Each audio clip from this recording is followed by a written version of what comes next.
पद्मराग के विविध लक्षण एवं उसकी परीक्षा विधि। सूत जी ने कहा, भगवान भास्कर जब महामहिम दैत्यराज बलासुर के उस श्रेष्ठ रत्न बीज रूप शरीर के रक्त को लेकर स्वच्छ नीले आकाश मार्ग से देवलोक को जा रहे थे, उसी समय निरंतर देवों पर विजय प्राप्त करने से अहंकार में भरे हुए लंकाधिपति रावण ने आकर बलात् उनको शत्रु के समान आधे मार्ग में ही रोक लिया।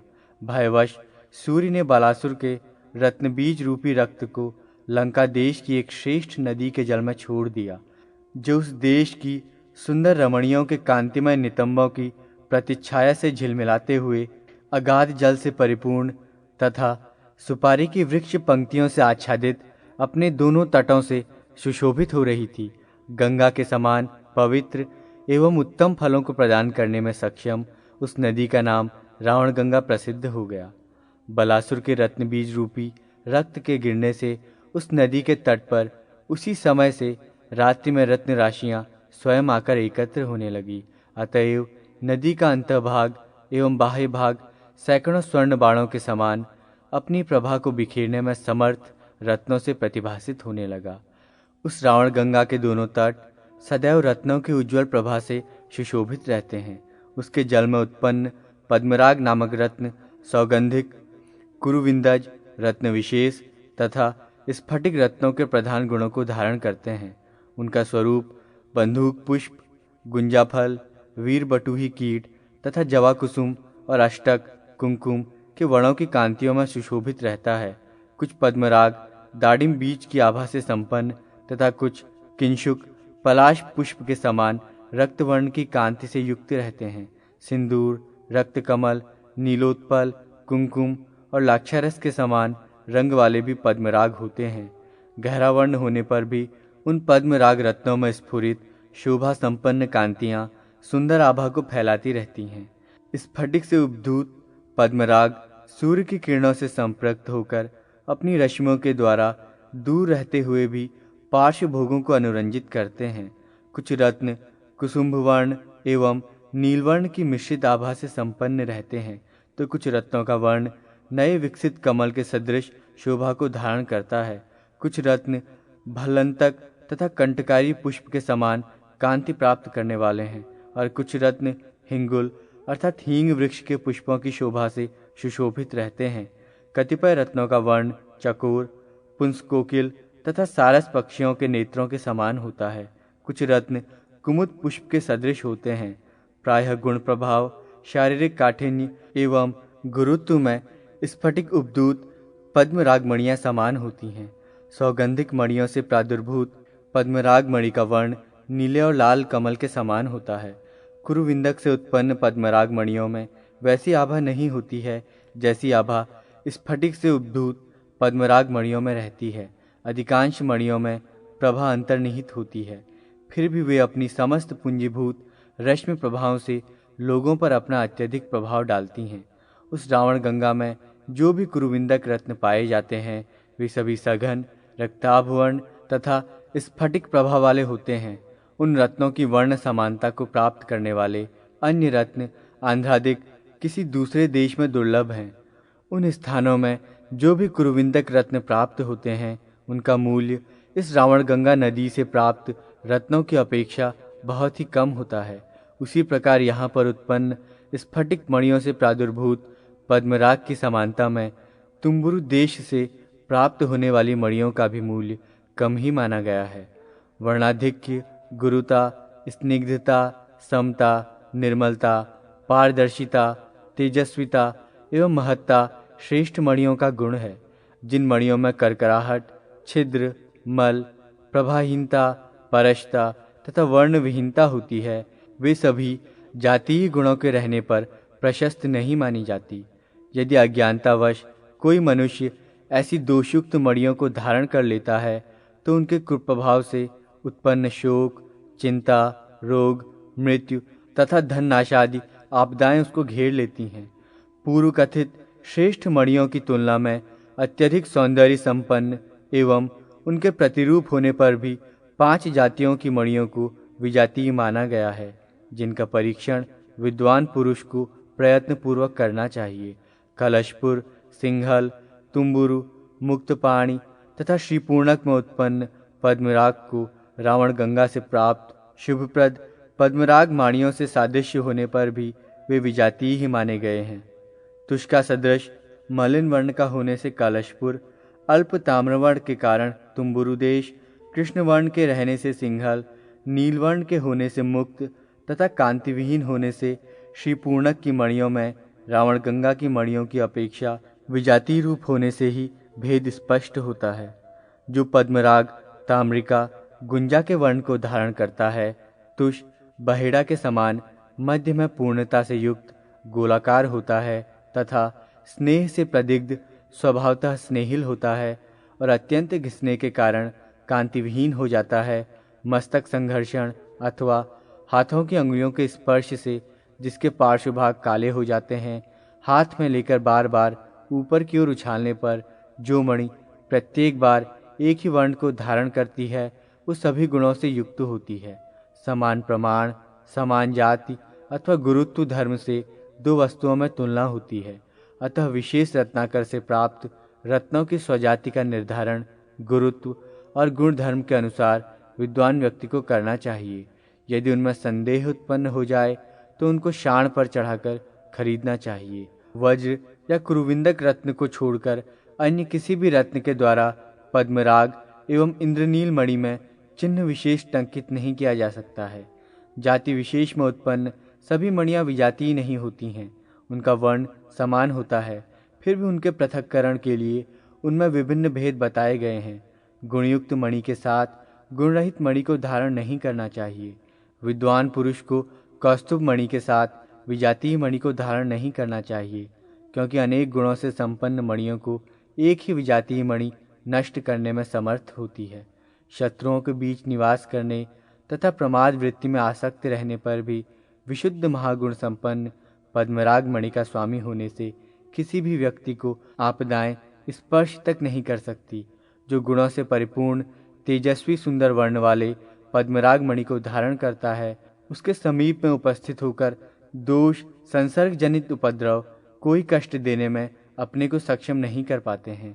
जिस प्रकार तंडुल परिमाण के अनुसार हीरे का मूल्य निर्धारित होता है, उसी प्रकार महागुण संपन्न पद्मराग मणि के मूल्य का निर्धारण उड़द के परिमाण का आकलन करके करना चाहिए।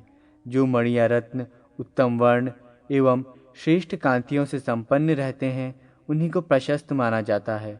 यदि उनमें तनिक भी दोष के कारण भ्रष्टता आ जाती है तो उनका मूल्य घट जाता है। मरकत मणि का लक्षण तथा उसकी परीक्षा विधि। सूत जी ने कहा, नागराज वासुकी उस असुरपति बलासुर के पित्त को लेकर अत्यंत वेग से मानो आकाश मार्ग को दो भागों में विभक्त करते हुए देवलोक को जा रहे थे। उस समय वे अपने ही सिर पर अवस्थित मणि के प्रभा से दैदीप्यमान होने के कारण आकाश रूपी समुद्र पर बने हुए एक अद्वितीय रजत सेतु के समान सुशोभित हो रहे थे। इसी समय अपने पंख निपात से पृथ्वी एवं आकाश को आतंकित करते हुए पक्षीराज गरुड़ ने सर्पदेव वासुकी पर प्रहार करने का प्रयत्न किया। भयभीत वासुकी ने सहसा उस रत्न बीज रूप पित्त को मधुर सुस्वादु जल से परिपूर्ण सरिता एवं वृक्षों से सुशोभित तथा पुष्पों की नव कलिकाओं की सांद्र गंध से सुवासित तुरुष्क के देश की एक श्रेष्ठ माणिक्यों से परिपूर्ण पर्वत की उपत्यका में छोड़ दिया।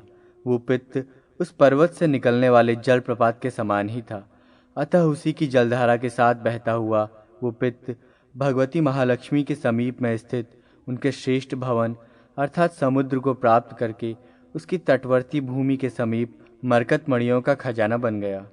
फणिराज वासुकी ने जिस समय उस पित्त का परित्याग किया था, उसी समय गरुड़ ने गिरते हुए उस पित्त का कुछ अंश ग्रहण कर लिया, जिससे वे मूर्छित हो गए और सहसा उन्होंने अपने दोनों नासा छिद्रों से उस पित्त को बाहर कर दिया। उस स्थान पर प्राप्त होने वाली मरकत मणियाँ कोमल शुक पक्षी के कंठ, शिरीष पुष्प, खद्योत के पृष्ठ प्रदेश, हरित तृणक्षेत्र, शैवाल, कल्हार पुष्प, श्वेत कमल, नई निकली हुई घास, सर्पभक्षिणी मयूरी तथा हरित पत्र की कांति से सुशोभित होकर लोगों को कल्याण देने वाली होती हैं। वहाँ पर नागभक्षी गरुड़ के द्वारा पान किया गया जो दैत्याधिपति बलासुर का पित्त गिरा था, वो स्थान मरकत मणियों का आकर अर्थात खजाना बन गया। वो देश सामान्य जनों के लिए दुर्लभ और गुणयुक्त हो गया। उस मरकत मणियों के देश में जो कुछ भी उत्पन्न होता है वो सब विश्व व्याधियों को शांत करने वाला कहा गया है। सभी मंत्रों एवं औषधियों से जिस नाग के महाविष के उपचार में सफलता नहीं प्राप्त हो सकती है, उस प्रभाव को वहाँ पर उत्पन्न वस्तुओं से शांत किया जा सकता है। वहाँ जो मरकत मणियाँ उत्पन्न होती हैं वे अन्यान्य देशों की मणियों से उत्तम कही गई हैं। जो मणि अत्यंत हरित वर्ण वाली, कोमल कांति वाली, जटिल, मध्य भाग में सुवस चूर्ण से परिपूर्ण सी दिखाई देती है, जो अपने स्थान विशेष के गुणों से समन्वित, समान कांति वाली, उत्तम तथा सूर्य के किरणों के स्पर्श से अपनी प्रभा के द्वारा सभी स्थानों को आलोकित करती है, हरित भाव को छोड़कर, जिसके मध्य भाग में एक समुज्वल कांति विद्यमान रहती है और जो अपनी नवनवोदित प्रभा राशि से नवीन निकले हुए हरित रण की कांति को तिरस्कृत करती है, तथा जो देखने मात्र से ही लोगों के मन को अत्यधिक आह्लादित करने में समर्थ होती है, वो मरकतमणि बहुत गुणवती मानी जाती है। ऐसा रत्न विद्या विशारद विद्वजनों का विचार है। वर्ण की अत्यधिक व्यापकता के कारण जिस मरकतमणि के अंतर्भाग की निर्मल स्वच्छ किरणें परिधान के रूप में परिलक्षित होती हैं, जिसकी उज्ज्वल कांति घनीभूत, स्निग्ध, विशुद्ध, कोमल, मयूरकंठ की आभा के समान शोभा को प्राप्त करती है तथा अपने वर्ण की उज्ज्वल कांति की सांद्रता से एकाकार होकर सुशोभित रहती है, ऐसी मरकतमणि भी उसी गुण संपन्न मणि की संज्ञा को प्राप्त करती है जिसका उल्लेख पहले किया जा चुका है। जो मरकतमणि चित्रवर्ण वाली, कठोर, मलिन, रुक्ष, कड़े पत्थर के समान एवं खुरदुरी तथा शिलाजीत के समान दग्ध होती है, ऐसी मरकतमणि गुणरहित होती है। जो मरकतमणि संधि प्रदेश में शुष्क हो तथा उससे अन्य रत्न का प्रादुर्भाव होता हो, तो कल्याण चाहने वाले व्यक्ति के लिए वो रत्न धारण करने अथवा खरीदने योग्य नहीं होता है। भल्लाद की शैल विशेष और पुत्रिका शैल विशेष वर्ण अथवा उन दोनों वर्णों का एक ही मणि में संयोग हो तो उसे भी मरकतमणि का विजातीय लक्षण ही समझना चाहिए। शौम वस्त्र के द्वारा मार्जन करने पर पुत्रिका लक्षण वाली मरकतमणि अपनी कांति का परित्याग कर देती है। जिस प्रकार कांच में लघुता होती है, उसी प्रकार लघुता के द्वारा ही उसमें अवस्थित विजातीय भावना को पहचाना जा सकता है।